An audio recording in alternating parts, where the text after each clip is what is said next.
بسم اللہ الرحمن الرحیم. ڈیئر اسٹوڈنٹس، امید ہے کہ آپ سب لوگ خیریت سے ہوں گے.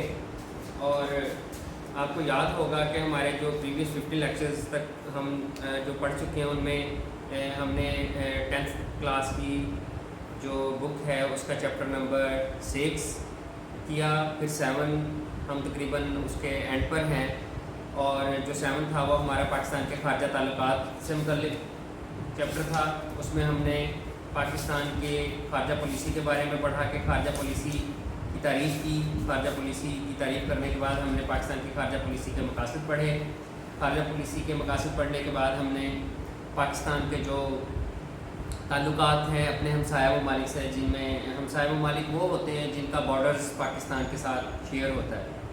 ہم نے پڑھا پاکستان کے ہمسایہ ممالک کے ساتھ تعلقات، جس میں چائنا کے ساتھ تعلقات کو ہم نے پڑھا، پھر بھارت کے ساتھ تعلقات کو پڑھا، پھر مغرب میں ہمارے ایران اور افغانستان ہیں ان کے تعلقات کے ساتھ پڑھا، اور ساتھ ہی ہم نے جو ہے مسئلہ کشمیر کے بارے میں بھی پڑھا. اس کے بعد ہم آگے گئے تو اگلا جو ہمارا ٹاپک تھا وہ پاکستان کے اسلامی کانفرنس کی تنظیم کا رکن ممالک، یعنی وہ organisation of Islamic countries OIC کے جو رکن ممالک ہیں ان کے ساتھ پاکستان کے جو تعلقات تھے ان کے ساتھ وہ پڑھا ہم نے. اس کے بعد پاکستان کے وسطی ایشیائی ممالک جیسے ازبکستان، تاجکستان، آذربائیجان اور کرغزستان، قزاقستان وغیرہ، یہ ممالک جو سینٹرل ایشین اسٹیٹس کہلاتی ہیں، ان کے ساتھ ہمارے تعلقات کے بارے میں ہم نے پڑھا. پھر پاکستان کے ساؤتھ کے تعلقات کے بارے میں پڑھا، South Asian regional cooperation organisation کے بارے میں. ان تمام ممالک کے ساتھ پاکستان کے تعلقات کو پڑھنے کے بعد ہم پھر آگے گئے تو ہم نے پاکستان اور امریکہ کے تعلقات کو ڈسکس کیا. پھر پاکستان اور روس کے تعلقات آ گئے. میں نے آپ کو ساتھ ساتھ لانگ اور شارٹ اور MCQs کے پوائنٹ آف ویو سے بھی گائیڈ کیا تھا. پھر آخری جو ٹاپک ہمارا تھا وہ پاکستان اور یورپی یونین کے تعلقات تھے. آج جو ہمارا ٹاپک ہے وہ آپ جیسے کہ بورڈ پر بھی دیکھ رہے ہیں، ہمارا جو ٹاپک ہے وہ ہے پاکستان اور جاپان کے تعلقات. تو آپ لوگوں کو پتہ ہوگا بیٹا، بچپن سے ہی ہمارے گھر میں بہت ساری چیزیں ایسی استعمال ہوتی ہیں جو جاپنیز میڈ ہوتی ہیں، اور اس چیز سے ہمیں یہ لگتا ہے کہ جو جاپان ہے وہ ٹیکنالوجی کے میدان میں بہت آگے ہے. جاپان ایک جزیرہ نما ملک ہے، 4 بڑے جزائر ہیں اس کے اور کچھ چھوٹے جزائر پر مشتمل ہے. اور کیونکہ یہ جو ایشیا کے بالکل ایسٹ میں ہے، مشرق میں ہے، تو اس وجہ سے اس کو لینڈ آف رائزنگ سن بھی کہا جاتا ہے. یہ اکثر جنرل نالج میں جو کمپیٹیٹیو ایگزامس کے جو ایگزامس ہوتے ہیں ان میں یہ کویسچنز بھی آتا رہا، اور میں نے خود بھی اس کو اٹیمپٹ کیا کہ which countries called the land of rising sun. تو اس طرح چھوٹی چھوٹی چیزیں آپ ذہن میں بھی رکھا کریں. تو جاپان جو ہے وہ چڑھتے سورج کی سرزمین اس کو کہتے ہیں، کیونکہ جب سورج نکلتا ہے تو سب سے پہلے ایسٹ سے جاپان کی طرف ہی اس کی کرنیں نمودار ہوتی ہیں. اب ہم جاپان ایک انڈسٹریل کنٹری ہے، اس میں بہت ساری چیزیں بنتی ہیں. آپ کے ذہن میں ہوگا پاکستان میں بھی جاپنیز کارز جو ہیں وہ امپورٹ کی جاتی ہیں، اور خود جو بنتی ہیں ان کے بھی پلانٹس جاپان کے جو پلانٹس ہیں جہاں پر سوزوکی، ٹویوٹا اور اسی طرح کے جو ہے ہونڈا، یہ جاپنیز پلانٹ ہیں، یہ گاڑیاں بناتے ہیں. اور اس کے بارے میں ہم پڑھتے ہیں. یہ شارٹ کویسچن میں آ سکتا ہے اور لانگ میں اگر آتا ہے تو 4 نمبر کا. یہاں پر میں ریڈنگ کروں گا، آپ دیکھیں ذرا اس کے پوائنٹس کو. جاپان کا ملک براعظم ایشیا کے مشرق میں 4 بڑے اور کئی چھوٹے جزیروں پر مشتمل ہے. یہ انتہائی مشرق میں ہے، لہٰذا جاپان کو چڑھتے سورج کی سرزمین کہتے ہیں. دوسرے جنگ عظیم کے بعد جاپان نے صنعتی لحاظ سے زبردست ترقی کی. ٹوکیو جاپان کا دارالحکومت ہے. ٹوکیو قدیم تاریخی شہر ہے. اس کی موجودہ اہمیت گزشتہ صدی سے قائم ہونے والی صنعتوں کی بدولت ہے. یہاں پر انڈر لائن کر لیں کہ جاپان کا دارالحکومت کون سا. ٹوکیو یا MCQs میں آ سکتا ہے. پوائنٹ نمبر 2 ہے جاپان میں مشینری، کپڑا، روزمرہ ضروریات کی چیزیں اور خوراک مشروبات تیار کرنے والی متعدد فیکٹریاں ہیں. بجلی کا سامان، ریڈیو، ٹیلی ویژن، کیمرے، گھڑیاں، متفرق سامان تیار کرنے کے بے شمار چھوٹے بڑے یونٹ کام کرتے ہیں. بھاری صنعتوں میں فولاد سازی، جہاز سازی اور تیل صاف کرنے کے کئی بڑے کارخانے شامل ہیں. یہ کارخانے زیادہ تر ساحل سمندر کے ساتھ واقع ہیں. جاپان براعظم ایشیا کا ایک ترقی یافتہ ملک ہے. پاکستان جاپان سے گاڑیاں اور الیکٹرانکس کی اشیاء منگواتا ہے. جاپان نے پاکستان میں تعلیم کی بہتری سمیت کئی منصوبوں کی سرمایہ کاری کر رکھی ہے. جاپان پاکستانی مچھلی کے خریداروں میں نمایاں حیثیت حاصل کرتا ہے. جو مچھلی ہم پکڑتے ہیں اس میں جاپان جو ہے وہ ہم سے لیتا ہے. 9/11 کے واقعے کے بعد شدت پسندی کے خلاف جنگ میں نمایاں کا کردار ادا کرنے پر جاپان نے پاکستان کی کئی بار